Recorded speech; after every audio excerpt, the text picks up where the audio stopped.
अस्सलाम वालेकुम, आदाब, जय हिंद, सत श्री अकाल। रात के 11 बजे हैं और मैं शादाब चौहान आपसे एक अहम गुफ्तगू करने के लिए हाजिर हूं, क्योंकि हम जब भी अपनी एक आपसे गुफ्तगू करते हैं तो वो देश के हित में और जो मेन मुद्दे हमारी जिंदगी से जिसका ताल्लुक है, हमारी हमेशा गुफ्तगू उसी पे आधारित रहती है।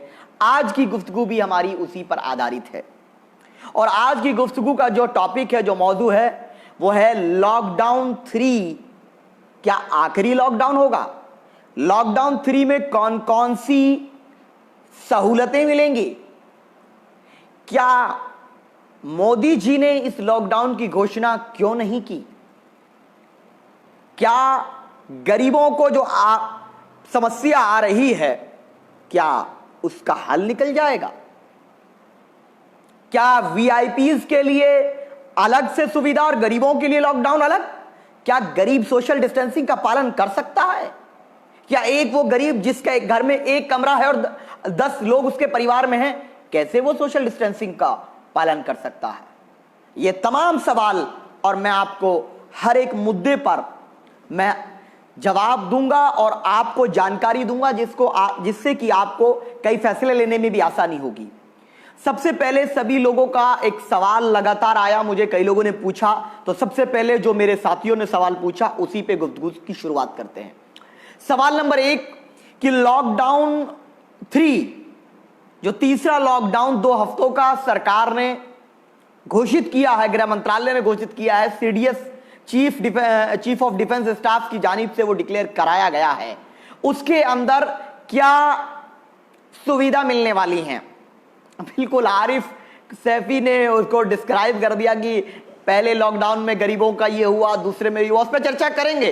पहले सवाल के जवाब जो मुख्य मुद्दे हैं उस पर चर्चा कर लेते हैं। मेरे मित्रों, मैं मोदी वाला मित्रों नहीं बोल रहा हूं, मैं एक भारतीय परंपरा वाला बोल रहा हूं। मेरे साथियों कि ये जो लॉकडाउन 3 होगा, इसको सरकार ने 3 भाग में विभाजित किया है, रेड जोन, ऑरेंज जोन और ग्रीन जोन। तो एक मुझे सवाल आया कि ऑरेंज जोन क्या है?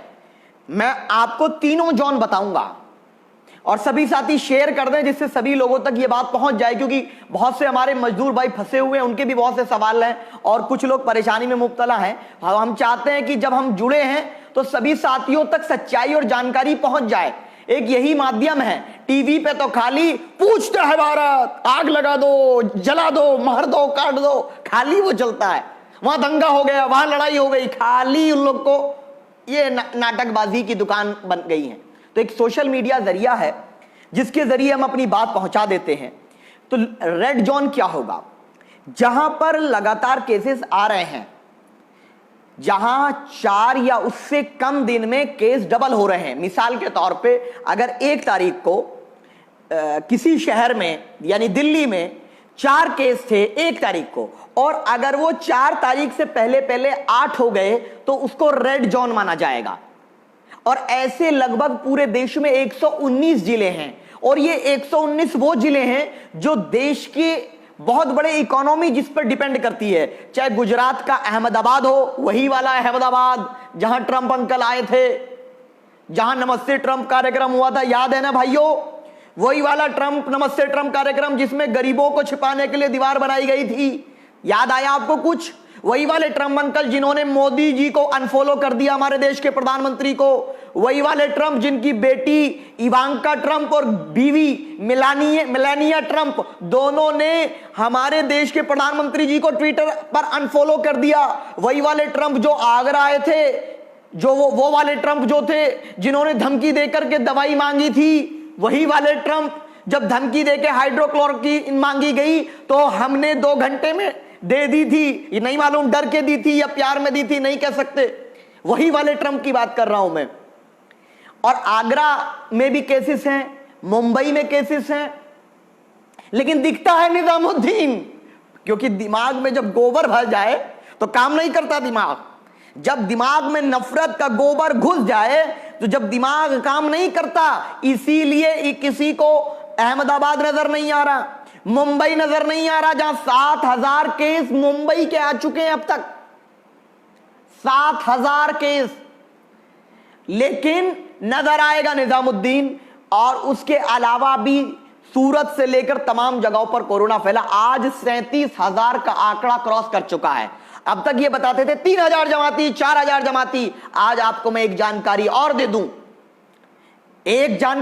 दे दूं कि अभी तक जो जमातियों का आंकड़ा बताया गया उसमें से 80% से ज्यादा सही होकर घर लौट चुके हैं, क्योंकि उन्हें तो जबरदस्ती कुछ लोगों को डाल दिए थे, ऐसा प्रतीत होता है। 80% लोग सही होकर जा चुके हैं, लेकिन ये आंकड़ा नहीं दिखाएंगे, ये खाली हमारे ऊपर उंगली उठाएंगे। जो नांदेड़ साहिब से 150 श्रद्धालु पंजाब के अंदर कोरोना पॉजिटिव निकले, उस पर डिबेट नहीं करेंगे, क्योंकि उस पर डिबेट कर ली तो दंगे की भावना कैसे भड़केगी। तो ये सब मुद्दे हैं। रेड जोन की मैंने बात कही। अब बताते हैं ऑरेंज जोन। देखिए, रेड जोन में कोई सहूलत नहीं दी गई है। रेड जोन जैसे चल रहा था लॉकडाउन 3 भी वैसे ही रहेगा। रेड जोन वो है, 119 जिले हैं। 119 जिले में से वो वाले जिले हैं जहां 4 या उससे कम दिन में केस डबल हो रहे थे। अब आते हैं ऑरेंज जोन। ऑरेंज जोन और रेड जोन में क्या फर्क है, ये काफी साथी मुझसे लगातार पूछ रहे थे, मैं इसलिए बता रहा हूं। ऑरेंज जोन वो जोन है, लगभग 250 के करीब जिले हैं। वो जोन ऑरेंज जोन में आएंगे जहां पर पिछले एक हफ्ते में बहुत कम केस आए हैं और संख्या घट रही, 1-2 केस आना, 2-3 केस आना, यानी एक हफ्ते में से कम में केस डबल नहीं हो रहे। वो ऑरेंज जोन है। ऑरेंज जोन में क्या सुविधा दी जाएगी वो मैं आपको बता दूं। अब ऑरेंज जोन और रेड जोन में सिर्फ एक फर्क रहेगा। ऑरेंज जोन में कुछ ट्रांसपोर्ट की सुविधा दे दी जाएगी और हार्वेस्टिंग, यानी कि जो खेती से फार्मिंग वाली है, फार्म वाली जो खेती है उसकी छूट मिल जाएगी, और लिमिटेड ट्रांसपोर्ट, यानी कि एक गाड़ी में 2 लोग सफर कर सकते हैं, ऐसी अनुमति दी जा सकती है। ग्रीन जोन में सबसे ज्यादा सुविधाएं दी जाएंगी, जहां 10 साल से छोटे बच्चे तो नहीं बाहर निकल सकते, लेकिन बड़े लोग कंडीशन के साथ, मास्क और सोशल डिस्टेंसिंग के साथ बाहर जा सकते हैं। और वहां पूरा ट्रांसपोर्ट, लगभग 60% ट्रांसपोर्ट ग्रीन जोन में खोल दिया जाएगा। ये तो मैंने ट्रांसपोर्ट को लेकर के आपसे चर्चा कर ली। अब चर्चा नंबर 2 इंपॉर्टेंट है हमारे मजदूर भाइयों की। जो मजदूर और स्टूडेंट या गरीब लोग फंसे हुए हैं, छिपे हुए नहीं कहता मैं छिपे हुए नहीं कहता हूं, यह मानसिकता उन लोगों की है जो धर्म के चश्मे से देखते हैं। यह मानसिकता उन पैसे वाले, दौलत वाले, सरकार वाले लोगों की है, जिनके दिमाग में नफरत का गोबर घुस चुका है। हम किसी को धर्म के नाम पर नहीं देखते। पप्पू अंसारी बोल रहे हैं चंदौली में कब लॉकडाउन खुलेगा। चंदौली कहां इधर आता भाई, चंदौली हो, मैंने आपको बता दिया, ये लिस्ट देख लें आप इंटरनेट पे, और मैं भी पेज पे अपलोड कर दूंगा कि रेड जोन में कौन से जिले हैं, ऑरेंज जोन में कौन से जिले हैं, ग्रीन जोन में। मैंने बता दिया रेड जोन में कोई बदलाव नहीं आने वाला, ऑरेंज जोन में थोड़ी सहूलतें दी जा सकती हैं, ग्रीन जोन में ज्यादा सहूलतें मिलेंगी। और एक बात और बता दूं मैं, शराब की दुकानें तीनों जोन में खुल सकती हैं। सत्ता के नशे से इतना नुकसान कर दिए, अब शराब के नशे से इस लॉकडाउन का बेड़ा गर्क करना चाहते हैं कुछ लोग। क्या जरूरत है शराब तंबाकू खोलने की? अरे भैया, मजदूरों को खाने का इंतजाम नहीं कर रहे, आप शराब के ठेके खोलेंगे, चाह क्या रहे हैं आप? ये गलत कर रहे हैं आप। सरकार को मैं आगाह कर रहा हूं, मैं पहले भी तुम्हारी गलतियों से पहले मैंने आगाह किया है। सरकार शराब के ठेके खोल करके उपद्रव को और आतंक को पनपा रही है। महिलाओं पे सबसे ज्यादा उत्पीड़न शराब की वजह से होता है, और लगभग 25% अपराध हमारे देश में शराब के नशे में होता है। तो आप क्यों ये काम कर रहे? बंद रहने दीजिए ना। या शराब पीने से देश तरक्की नहीं करेगा क्या देश की इकोनॉमी शराब से ग्रो करना चाहेंगे आप? क्या गरीब आज भूख से मर रहा है? उसके पैसे को उसके परिवार के लिए बच जाने दीजिए। प्रधानमंत्री जी, क्या कर रहे हैं आप? मुझे नहीं समझ में आता कि आपको कौन मशवरा देता है। यह एकदम अहमखाना फैसला है और हम इसकी सख्त मजम्मत करते हैं। हम घोर निंदा करते हैं भारत के लोग कि यह शराब के ठेके खोलना सरकार का बेवकूफ बनने वाला फैसला है। हम इसके खिलाफ हैं। शराब के ठेके बंद रहने चाहिए। मंदिर बंद रहेगा, मस्जिद बंद रहेगा, चर्च बंद रहेगा, गुरुद्वारे बंद रहेंगे, स्कूल बंद रहेंगे, लेकिन शराब के ठेके खुलेंगे। क्या है भाई? गरीब मजदूरों को लाने के लिए सरकारों के पास बस नहीं है। बिहार सरकार कहती है मेरे पास बस ही नहीं है। उत्तर प्रदेश सरकार ने जो नंबर जारी किए उन नंबर, उस पे लोगों की शिकायत आ रही है कि संपर्क नहीं हो पा रहा, लेकिन शराब के ठेके खोलेंगे। लग रहा है कि बीजेपी वालों को शायद शराब से ज्यादा मोहब्बत हो गई है। कौन सी मोहब्बत है आपको शराब से, मैं पूछना चाह रहा हूं। हाँ, दिल्ली रेड जोन में आता है भाई। क्या ये शराब के नशे में डूब करके देश का बेड़ा गर्क करोगे क्या? अगर किसी ने, मैं पूछ रहा हूं प्रधानमंत्री जी, आदरणीय प्रधानमंत्री जी, इज्जत के साथ पूछ रहा हूं, अगर किसी ने शराब पी करके सड़क पे उत्पात मचाया, किसी और शराबियों का टोला अगर ये लॉकडाउन का उल्लंघन करने निकल गया, अगर कोरोना वॉरियरों पर हमला करने निकल गया, कौन जवाबदेह होगा? फिर तो कह दिया जाएगा ये तो शराब के नशे में थे। ये पूरी तरीके से बैन करना चाहिए। मेरी समझ में ये बात नहीं आती कि शराब से महिलाओं का सबसे ज्यादा नुकसान होता है। बहुत सी महिलाओं को मार देते हैं ये शराबी नशेड़ी लोग जो होते हैं, शराब के नशे में डूब करके ये उन पर अत्याचार करते हैं महिलाओं पे। अगर आपको महिलाओं का सम्मान करना है, और खास करके ये गरीबों का कितना बड़ा मुद्दा है, गरीब महिलाओं का, कि उनके बच्चों को खाना नहीं होगा लेकिन वो शराबी जो है शराब लेकर आएगा, ये आप अपराध को जन्म दे रहे हैं शराब के ठेके खोल करके, ये हम मानते हैं। दूसरी बात, नहीं बिल्कुल संपर्क नहीं हो पा रहा। मैं कहता हूं योगी आदित्यनाथ जी से, अरे मुख्यमंत्री जी और प्रधानमंत्री से भी मैं कहूंगा, ये जो नंबर जारी किए इसकी जगह आपको एक ऑनलाइन वेबसाइट जारी करनी चाहिए। हम तैयार आपके साथ काम करने के लिए कि मजदूर रजिस्टर्ड करा ले अपने आप को। तुम्हारे जो फोन है या तो बंद जा रहे हैं, बिहार वाले नंबर बंद जा रहे हैं, उत्तर प्रदेश वाले नंबर लग नहीं रहे हैं। अरे मजदूरों के लिए भी कुछ करोगे या खाली बकवास करोगे? और एक सवाल जो मैंने उठाया था और उसका जवाब भी यही है कि प्रधानमंत्री खुद क्यों नहीं आए इस लॉकडाउन 3 की घोषणा करने के लिए? जानते क्यों नहीं आए? क्योंकि पिछले 2 बार उन्होंने घोषणा की लॉकडाउन की, लेकिन आते हैं ऐसे बांधेंगे, ऐसे करेंगे।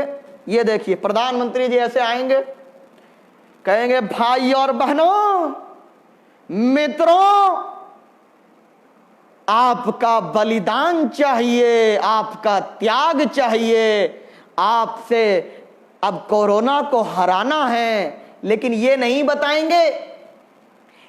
बताएंगे कि कैसे हराना है। पूरे 2 बार उन्होंने भाषण दिया और मैंने उसका दोनों बार जवाब दिया है। मजदूरों की बात की हो तो मुझे बताओ, मैं गुनाहगार हूं, लटका दो हमें फांसी पर। हम झूठ बोल रहे हैं तो बताओ, कब कहा कि गरीबों के खाते में कितना पैसा आने वाला है? आज भी हजारों फोन आते हैं मुझे। हम जितनों की मदद कर सकते हैं कर गए, हम थक चुके हैं। और तमाम सामाजिक कार्यकर्ता लगातार मेहनत कर रहे हैं, तमाम दूसरी राजनीतिक पार्टियों के लोग कर रहे हैं, लेकिन सरकार क्या कर रही है? पीएम केयर फंड में कितना पैसा है यही बता दे प्रधानमंत्री जी। ये सवाल कोई ना पूछ ले, तो इसलिए लॉकडाउन की घोषणा चीफ डिफेंस स्टाफ से की, क्योंकि प्रधानमंत्री जी जानते हैं, क्योंकि देश की जनता नाराज है, देश की जनता का विश्वास नहीं है। और विश्वास इसलिए नहीं है कि धोखे पे धोखा, तारीख पे तारीख। हमने एक पिक्चर का, फिल्म का डायलॉग सुनते थे कि तारीख पे तारीख, तारीख पे तारीख। यहां है झूठ पे झूठ, झूठ पे झूठ, झूठ पे झूठ, नाटक पे नाटक, जुमले पे जुमला, जुमले पे जुमला, जुमले पे जुमला। पहला जुमला 15 लाख, फिर नोटबंदी के बाद मुझे 50 दिन में अगर मैं इंकलाब ना ला दूं तो बीच चौराहे पर लटका देना, आतंकवाद को खत्म कर दूंगा। ये तमाम जब जुमले साबित हो गए, दोनों बार भाषणों में बोले ताली बजा लो, अब की बार ताली नहीं, दिया जला लो। अरे भैया ताली भी बजा लेंगे, लीजिए, क्या मर गया कोरोना? दिया जलाओ, आरती करवाना चाह रहे हैं आप। लेकिन आप उस मजदूर के लिए क्या किया आपने? आज भी तमाम प्रदेशों से हजारों फोन आते हैं कि ना तो संपर्क हो पा रहा, राशन की समस्या खड़ी हो गई है, लेकिन उनकी कोई बात क्यों नहीं कर रहा? मैं जानना चाह रहा हूं। इसलिए कि वो प्रजापति है, इसलिए कि वो मौर्य है, इसलिए कि वो यादव है, इसलिए कि वो दलित है, इसलिए कि वो सिख है, ईसाई है या पिछड़ा है, राजभर है? क्योंकि पैसे वाले क्षत्रियों को कोई परेशानी नहीं हो रही, ब्राह्मणों को कोई परेशानी नहीं हो रही ज्यादातर। लेकिन मैं आपको यह बात बता दूं, देश की जनता का आपसे विश्वास उठना देश के लिए अच्छा नहीं है। इस नाजुक समय पे मैं प्रधानमंत्री जी आपसे कह रहा हूं, आपको माफी मांगनी चाहिए। और आपको बता दूं मैं, 62,000 करोड़, 62,000 नहीं, 62,000 करोड़ इन्होंने राइट ऑफ किया है। किसका? पीएम केयर फंड में कितना पैसा आया किसी को बताया? बताओ भाई भक्तों, बताओ। संबित पात्रा तू भी बता दे या भैया, तू बहुत झूठ फैलाता ना, मैं तो तुमसे भी पूछ रहा हूं, बता दे कि पीएम केयर फंड में पैसा कितना आया। पीएम रिलीफ फंड पहले से था, उस अकाउंट को बंद करके कि नया क्यों लाया? क्या इसकी ऑडिट रिपोर्ट आएगी या नहीं आएगी, बता दो। जब इतना चंदा आ रहा है, सब कुछ आप जनता से ही करवाना था, तो भैया प्रधानमंत्री भी फिर हम ही बन जाते हैं ना, जनता ही सरकार चला लेगी। जब सब कुछ हमसे करवाना है तो आप क्या करने वाले हैं? क्या फकीर झोला उठा कर करे भागने वाले हैं? देश जानना चाहता है ये बात। आप ही ने कहा था हम तो फकीर आदमी है, झोला उठा के चल देंगे। अरे बाबा झोला उठा के चले जाओ तो देश का कुछ भला हो जाएगा, कम से कम जुमलों से तो बच जाएंगे प्रधानमंत्री जी। ये नाजुक समय है। राइट ऑफ जो किया गया है, रामदेव का नाम उसमें आ रहा है, उनकी कंपनी का, उसमें अडानी अंबानी जैसे लोगों का नाम आ रहा है। राइट ऑफ, फिर कह रहे माफ नहीं किया, राइट ऑफ किया है। किसको समझा रहे हो? 68,000 करोड़ माफ करने वालों, तुम्हें क्या लगता है कि हम बेवकूफ हैं क्या? यस, वी कैन अंडरस्टैंड, हम समझते हैं तुम्हारी साजिश, और इतना अकाउंट हमें भी आता है। हमें ना समझाओ, इतने इकोनॉमिक्स हमें भी आती है, इतनी अकाउंटिंग हमें भी आती है। राइट ऑफ का मतलब यह है कि बैंक ये मान ले कि ये पैसा मर गया। अरे जब रामदेव पे कौन सी कमी आ रही है, क्यों नहीं ले रहे उससे पैसा? डरते हो क्या? जब गरीब मजदूर पे 2 लाख रुपए का लोन हो जाता है ना, तो बैंक वाले उसकी संपत्ति जब्त कर लेते हैं, क्योंकि वो गरीब होता है, वो मजदूर होता है, वो किसान होता है।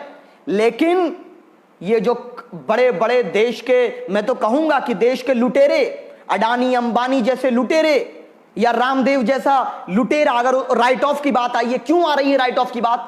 क्या खत्म हो गई इसकी कंपनी? ये दिवालिया घोषित हो गया क्या? पैसे नहीं है इस पे, प्रॉपर्टी नहीं है, क्यों सीज नहीं करते हैं? लेकिन हिम्मत नहीं है, हिम्मत नहीं है, और डरपोक सरकार कभी भी फैसले नहीं ले पाती है। इसीलिए आज मजदूर परेशान है पूरे देश के अंदर।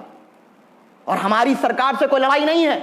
हम लॉकडाउन की पॉलिसीज में हमने कहा हमेशा कि yes, we respect guidelines issued by our government, but it doesn't matter, we follow your each and every step. No, हम लोग जो गलत होगा उसका विरोध करेंगे, ये मेरी नैतिक जिम्मेदारी है, मेरा ये मौलिक अधिकार है प्रधानमंत्री जी। दूसरी चीज जो इंपॉर्टेंट है कि कई लोगों ने मुझसे कहा, जो मजदूर फंसे हुए हैं, कि भैया शादाब भाई क्या करें, लगातार पूछ रहे हैं लोग। तो मेरे भाई मैं आपसे यही कहूंगा कि जो नंबर जारी किए गए हैं उस पे करिए। और हम अभी कई स्टेट के मुख्यमंत्री कार्यालय और कई लोगों से हम संपर्क करने के एक कोशिश कर रहे हैं कि भैया आप वेबसाइट बना दो, आप वेबसाइट बना दो जिसपे एक रजिस्ट्रेशन होता है ना, जैसे मिस कॉल लगा करके तुम मेंबर तो बना लोगे जनता को, अपनी पार्टी का मिस कॉल लगा करके तुम सीए पर समर्थन तो ले लोगे। प्रधानमंत्री जी, मैं आपका 56 इंच का सीना देखना चाहता हूं। अगर 56 इंच का सीना विदेश से दौलत वालों के पैसों को, वुहान से उनके बच्चों को लाया जा सकता है, तो मेरे गरीब के मजदूर को 2 वक्त की रोटी और उसे उसके घर क्यों नहीं पहुंचाया जा सकता? एक भारत का नागरिक ये सवाल पूछ रहा है प्रधानमंत्री जी। कानून का पालन करते हुए, सोशल डिस्टेंसिंग का पालन करते हुए, जिस तरीके से झारखंड के मुख्यमंत्री ने एक अच्छी पहल की, ट्रेन के जरिए अपने लोगों को बुलाया, उसी तरीके से बाकी मुख्यमंत्री पहल क्यों नहीं करते हैं? और हमारे उत्तर प्रदेश के बाबा से मैं कहूंगा, अरे बाबा, हर जगह ये नफरत ना करिए, कुछ काम ऐसा कर लीजिए मजदूरों के हित में कि जिससे कि सभी की सेवा हो जाए। अगर आप वाकई सन्यासी हैं तो सन्यासी का एक जो धर्म होता है वो ही निभा दीजिए। सन्यासी का धर्म होता है कि प्रजा या अनुयायी या उसके क्षेत्र के लोग परेशान ना हो, और मजदूरों की सेवा से बड़ी कोई सेवा नहीं। आज मजदूर दिवस है और मैं क्योंकि एक मुसलमान हूं, भारत का मुसलमान हूं, तो नबी करीम सल्लल्लाहु अलैहि वसल्लम, इस पाक मुकद्दस महीना है, इस महीने में मैं एक बात कहूंगा। नबी करीम सल्लल्लाहु अलैहि वसल्लम ने क्या कहा मजदूरों के लिए कि मजदूर की मजदूरी उसका पसीना सूखने से पहले दे दो। ये तालीम है और मैं कहूंगा कि इस तालीम का पालन करे सरकार, करना चाहिए। मजदूरों पे अगर अन्याय करेंगे हमसे बड़ा कोई जालिम नहीं होगा। अगर हम मजदूरों पर जुल्म करेंगे तो हम शैतानों की कैटेगरी में आएंगे, शैतानों की, चाहे मैं क्यों ना हूं। क्योंकि जो मजदूर का दुश्मन है, जो मजदूर पे अन्याय करता है, वो कभी अच्छा इंसान नहीं हो सकता, चाहे वो मेरा भाई हो, चाहे मैं खुद हूं। शायद आप भाई लॉकडाउन 3 होने के बाद लॉकडाउन का क्या हो? बिल्कुल भाई, लॉकडाउन 3 खत्म होने के बाद लॉकडाउन 4 भी आ सकता है, क्योंकि सरकार ने गलतियां की। पहले तो विदेशी फ्लाइट पाबंदी नहीं लगाई और टेस्ट की रफ्तार बहुत कम है। बिहार में भी 25,000 टेस्ट हुए हैं, बताइए आप। यूपी में 22-23 करोड़ की आबादी है, लेकिन यहां भी 1 लाख टेस्ट नहीं हुए हैं। लेकिन नई नई डींगे करेंगे, नई नई बातें करेंगे, अहमखाना बात करेंगे, बकवास करेंगे। दूसरी चीज, ये लॉकडाउन आप ये मान करके चलिए कि जो बहुत सी पाबंदियां सितंबर तक रहने वाली हैं, ये मान करके चलिए मेंटली प्रिपेयर रही, कुछ चीजें खुल जाएंगी, धीरे धीरे खुलती रहेंगी।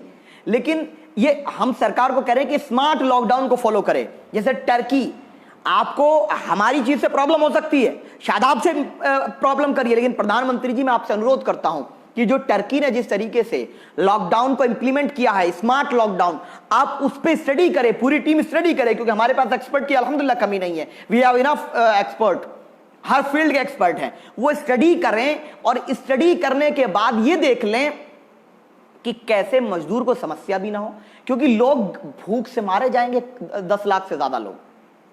और जो बेरोजगारी का एक सुनामी आने वाली है, बेरोजगारी की सरकार उसको लेकर प्लानिंग करे, और अगर आवश्यकता है तो हम तैयार हैं आपको मशवरा देने के लिए, क्योंकि हमने हथियार चलाने छोड़े, भूले नहीं है। अब हथियार का मतलब ये ना कहें बीजेपी के लोग कि हथियार का मतलब मारना काट, हथियार का मतलब है प्लानिंग के मेथड्स।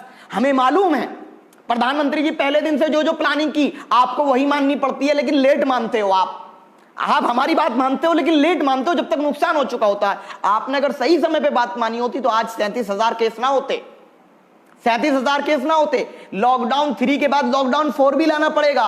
अगर सही तरीके से इन लॉकडाउन का इस्तेमाल ना किया गया, टेस्टिंग संख्या को बढ़ाकर क्वारंटीन सेंटर की सुविधा मुकम्मल कर दो, और ये बीमारी एक्सपर्ट बताते हैं 2 साल तक रहने वाली है। इम्यूनिटी सिस्टम पे डिपेंड करती है ये, जितना बॉडी हमारी ताकतवर रहेगी, ये बीमारी का असर नहीं पड़ेगा। इस बीमारी का असर बुजुर्गों पर और बच्चों पर पड़ता है। और ये कोरोना वायरस, कई करोड़ लोग ऐसे हैं भारत में जो कोरोना वायरस से पीड़ित भी हो जाएंगे और सही भी हो जाएंगे, लोग पता ही नहीं चलेगा। जो ये हम टेस्ट नहीं कर रहे ना, ये बहुत घातक साबित होगा, बहुत नुकसानदायक साबित होगा टेस्ट ना करना। उत्तर प्रदेश में मात्र 1 लाख टेस्ट भी नहीं हुए, 78,000 टेस्ट हुए हैं। बिहार में 25,000 टेस्ट हुए हैं। बंगाल में भी ऐसे टेस्ट हुए हैं। कई जगह तो ऐसे हैं जहां 5,000 भी टेस्ट नहीं हुए भी, कई जिले प्रदेश ऐसे हैं। क्या कर रहे हैं हम? क्या कर रहे हैं हम? कब तक हम गरीब जनता को घरों में बंद करे रखेंगे? लॉकडाउन कब तक करेंगे आप? 1 लॉकडाउन हुआ, 2 हुआ, 3 हुआ, 4 हो, कब तक करेंगे? एक दिन ऐसा होगा प्रधानमंत्री जी, जैसा कि आज आपकी हिम्मत ने जवाब दे दिया। पिछले 2 लॉकडाउन की घोषणा आपने की, लेकिन तीसरे लॉकडाउन की घोषणा करने में आपको समस्या आई। क्यों आई? क्योंकि मजदूरों ने अपनी आवाज बुलंद की कई बार, और कोरोना स्प्रेड भी हुआ उन्हीं के जरिए, क्योंकि उनकी गलती नहीं थी, सरकार की गलती थी। और आपने ये जो रामदेव है ना, ऐसे वाला रामदेव जो है, अब किसी ने मुझे कहा, मैं ये एक जोक है कि ऑरेंज जोन में इतनी रियायत मिलेगी जितना रामदेव साहब की आंख खुलती है। आप समझ लीजिए कितनी रियायत मिलेगी, यानी ना के बराबर इतनी मिलेगी। सिर्फ मजाक नहीं उड़ा रहे हम, एक ये जोक सिर्फ है। लेकिन जो ये कर रहे हैं ना आप, ये 1 महीने के लिए बंद, ये सितंबर तक अगर बंद कर दिया तो पूरी इंडस्ट्री तबाह हो जाएगी। पूरी दुनिया में इकोनॉमी का क्राइसिस आने वाला है। अमेरिका अब सुपर पावर नहीं रहेगा 2030 तक, मैं बता रहा हूं, बहुत बड़ी बात, ये नोट कर लेना आज। ये भविष्यवाणी नहीं है, क्योंकि इस्लाम में ये सब चीजें, भविष्यवाणी सब चीज ज्योतिष नहीं होता है, लेकिन एक तजुर्बा मैं बता रहा हूं। मेरा जो मैंने इकोनॉमिक्स को मैंने पढ़ा है, इकोनॉमी को मैंने समझा जो है, अब तक की स्टडी जो मैंने की है, 1930 रिवाइव होगा, 2030 तक अमेरिका सुपर पावर नहीं, एक नई पावर जनरेट होगी। क्या भारत उसमें अपनी हिस्सेदारी दे पाएगा? लेकिन क्या है इन्हें तो निजामुद्दीन मरकज, अरे भैया निजामुद्दीन का 80% मरीज सही हो गए, वो भी बता दो। और आप तो कहते ना कि 3700 मरीज निजामुद्दीन के हैं, अब बता दो ना भैया 35,000 कहां के हैं? आरएसएस के हैं?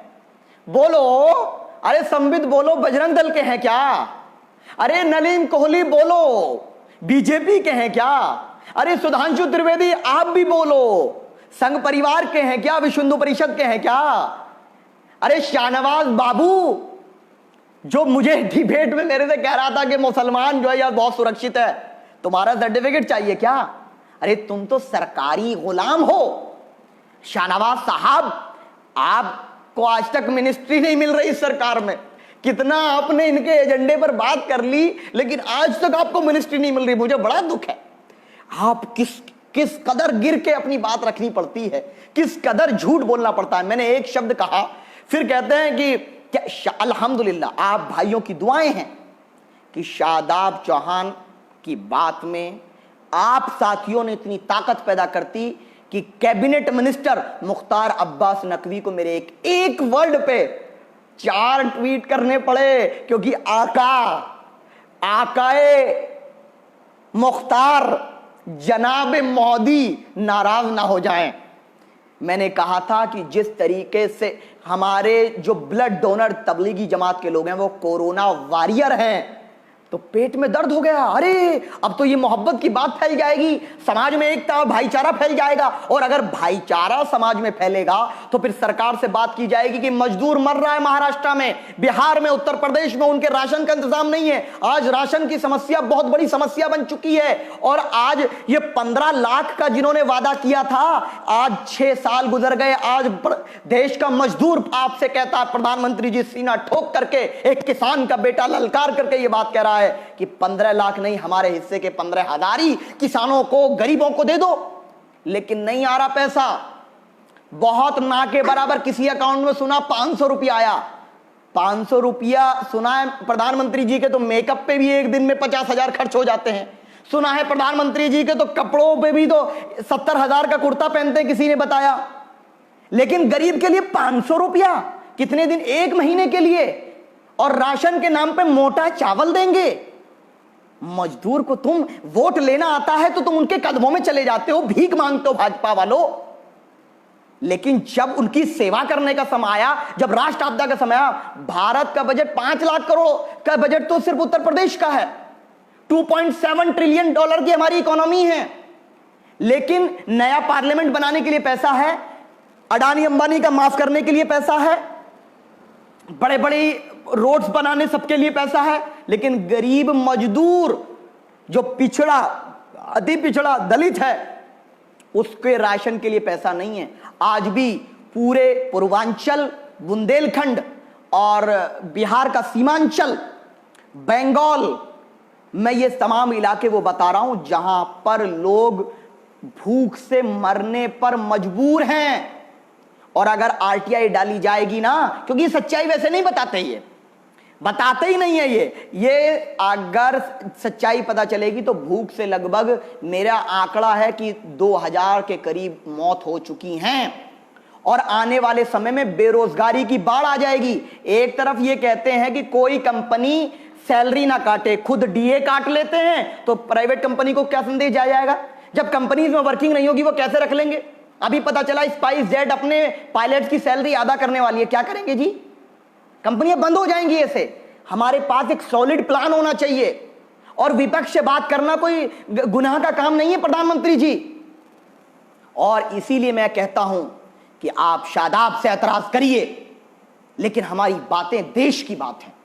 उस मजदूर, सोचो थोड़ी देर के लिए प्रधानमंत्री जी, अगर आप अपनी माताजी से सच्चा प्रेम करते हैं, पूछिए, सोचिए, अगर आपकी माताजी कहीं जंगल में भूख से तड़प रही होती तो क्या आप उनके 1 महीने के लिए क्या 500 रुपये देते? मेरा एक सवाल है।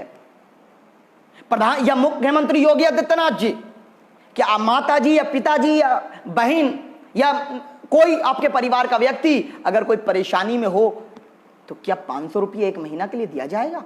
15,000 तो दे दो कम से कम।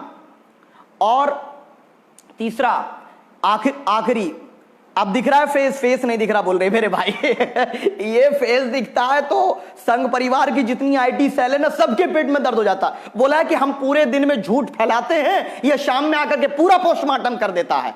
अब नहीं चलेगा, तुम्हारे पास मीडिया हाउसेस होंगे, तुम्हारे पास आईटी सेल होंगे, लेकिन हमारे पास सोशल मीडिया और मेरे ये सच्चे भारत के नागरिक जो मेरे साथी जुड़े हुए हैं, ये एक एक घर तक तुम्हारी तमाम नाकामी को पहुंचाएंगे और बताएंगे कि हां, हम सच के साथ हैं। और जो नफरत फैलाएगा, झूठी नफरत फैलाएगा, हम उसके खिलाफ खड़े होंगे। आखिरी बात, अब दिख रहा फेस, आखिरी बात मैं आपसे कह रहा हूं, उसके बाद मैं अपनी बात खत्म कर रहा हूं क्योंकि समय काफी हो गया, सुबह शहरी के लिए भी उठना होता है। ये हर चीज में धर्म ढूंढते हैं।